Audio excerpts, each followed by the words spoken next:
Hi there. Welcome to the Skype sessions. Let's talk about letter 10. In today's episode, Matt and Andrew discuss letter 10 from the Screwtape letters. And if you recall, Screwtape is overjoyed at the patient's new friends, whom he describes as rich, skeptical, and superficially intelligent. And Screwtape, he reiterates to Wormwood that he must make the patient never really grasp the clash of worldviews between his own Christian worldview and the worldview of these worldly friends. And he says, well, if he must eventually discover it, well, let him only discover it whenever he's away from his friends. And when he's with them, he's swept up in all of the fun and he doesn't give it a second thought. Then maybe let him take joy in the incongruity, that he is like the whole man who can both enjoy going to church with the greengrocer, but also hanging out and going to fancy parties with his new friends.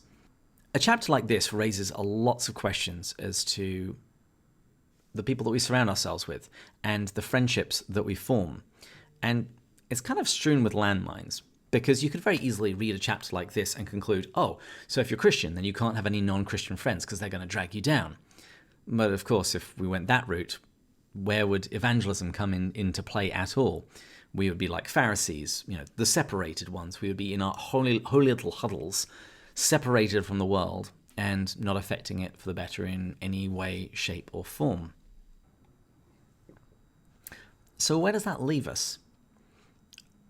I mean, I can definitely say for myself, during my 20s in particular, as my faith was really coming alive, I noticed that there was this conflict between the faith and my worldview, which I professed, and the worldviews of those around me. And I did notice how it affected me. I found myself saying and doing things that I didn't think that I would ever do.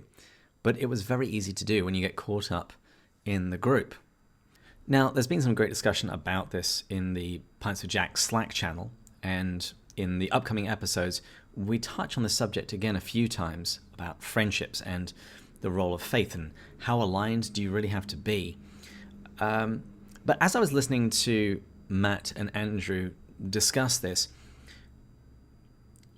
two words really jumped out at me. The first one was self-knowledge, and the second one was authenticity.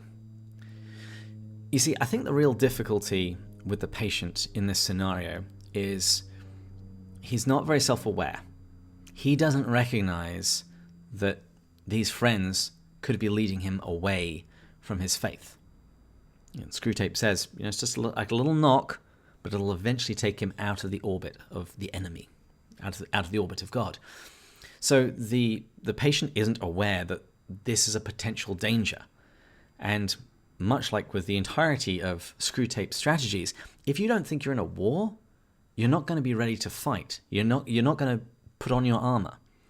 So I think simply just recognizing that when you surround yourself with people who have other worldviews, there will be the temptation to conform to those worldviews.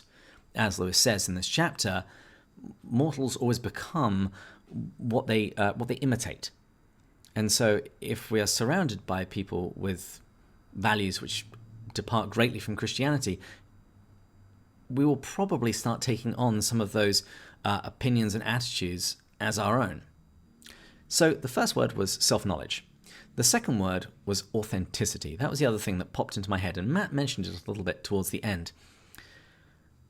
As I grew out of my 20s and into my 30s, I started to become more confident in who I was and had a clearer idea as to the kind of life that I wanted to live, the kind of values that I hold, and the kind of goals that I have.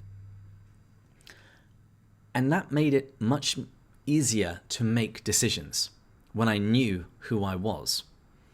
Some of you might have heard of the evangelist Matthew Kelly, and one of the things that he often talks about is a clear, unchanging purpose. If you're running a business and you know what that business is trying to do, I think he gave the example of Southwest, that their goal is to provide you the cheapest ticket possible. Therefore, when people come with suggestions as to extra services that they might like to add, those can all be good, but if that isn't part of your clear, unchanging purpose, your mission statement, then it makes it very easy to be able to say, this might be a good thing, but this isn't what we're shooting for.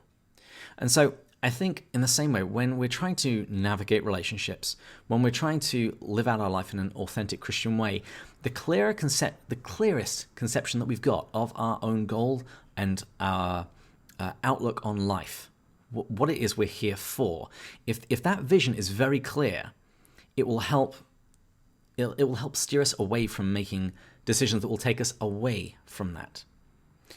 Of course, the question then is, how do we have a very clear vision as to who we are and what our goals in life are? And I would say this is where formation comes in, and this is where habit comes in. If every day I'm spending time in God's Word, learning about who God is, who I am, and how He wants me to live my life, I will have a far clearer idea of what I'm meant to do in a day-to-day situation than if I stay away from those things. This is also why we read the lives of the saints, the lives of the Christians who have gone before us, to see how they lived out their own Christianity and to be inspired, to catch a little bit of that divine vision that they had. One last thing. At the end of the letter, Screwtape tells Wormwood, if all else fails, just get the patient to think that simply by hanging out with these friends, laughing at their jokes, drinking their cocktails, that he will somehow be doing them some good. Now, I've definitely been there.